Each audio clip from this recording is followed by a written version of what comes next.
Now, what is this, by the way, up here, for you history buffs? So, Statue of David, right? And you're asking, what does that have in the world have to do with opportunity cost? Some of you might not be aware of how Michelangelo actually, designed or obviously sculpted Statue of David. Does anybody know how it was done? Don't tell me. If you do know, I don't want you to say it because I'm about to say it, but does anybody know how he actually really sculpted it? Some of you do? Okay. See if we match up.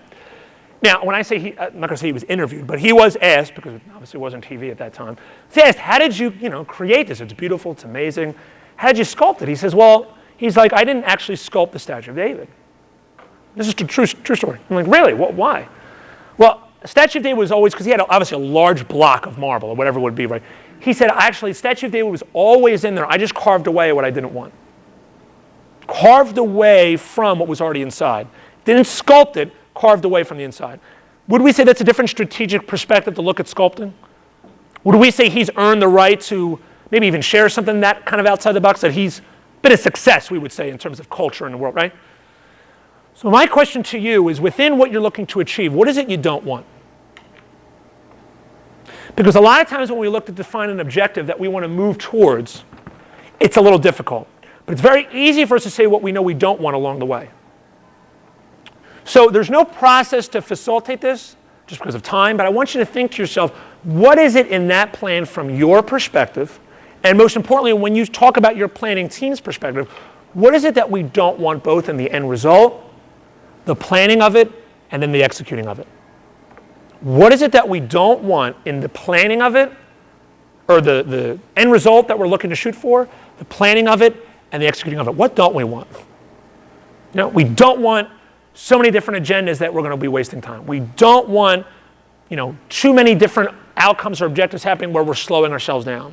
We don't want people coming to meetings and, let's say, working on BlackBerrys or laptops. I mean, that's a simple thing, but again, you have only so much time and so much energy to put into putting the plan together. We want to get it to execute as fast as possible. Would that be fair to say? If we can shorten our planning cycle to get the plan moving forward faster, whatever that may be, that's something we want, true? So what don't you want? It's kind of step number one in those two principles. Number two, this goes to kind of the comparative advantage component. This is actually, believe it or not, because I'll even will quote you where I got this information from my microeconomics book back in college. I thought, this is fantastic. I'm going to use this somewhere down the road. I've used this probably about 20 different times now. Should Michael Jordan mow his own lawn?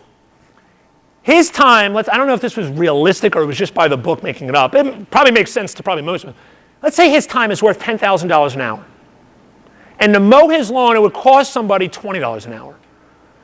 Now, would we agree, and this was exactly in this little case study that was in my book, and this is probably one of two books I've kept since my college career. It's a great book. Would we agree that Michael Jordan athletically could mow his lawn faster than maybe most people, even if they know how to mow lawns? Like, he could do it pretty fast. Simple answer, probably yes, right? In terms of just speed of going back and forth, let's say. But is it really worth his time to do that? So my question to you is, what's really the opportunity cost? If he goes and mows the lawn, what is he losing? Was he losing? So whatever the number would be, right?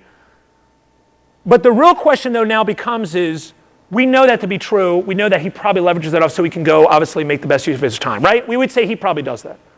Question, though, is why do we, though, continue to try and mow our own lawn? We're in the same boat. As leaders, you're in the exact same boat. It's just not $10,000 an hour.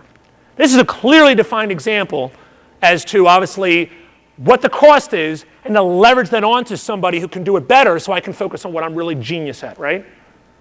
But why do we, I'm not saying all the time, I'm just saying kind of for perspective, why do we continue, not just you, but as leaders in planning and executing and engagement, all this stuff we're talking about, why do we, quote unquote, continue to mow our own lawn?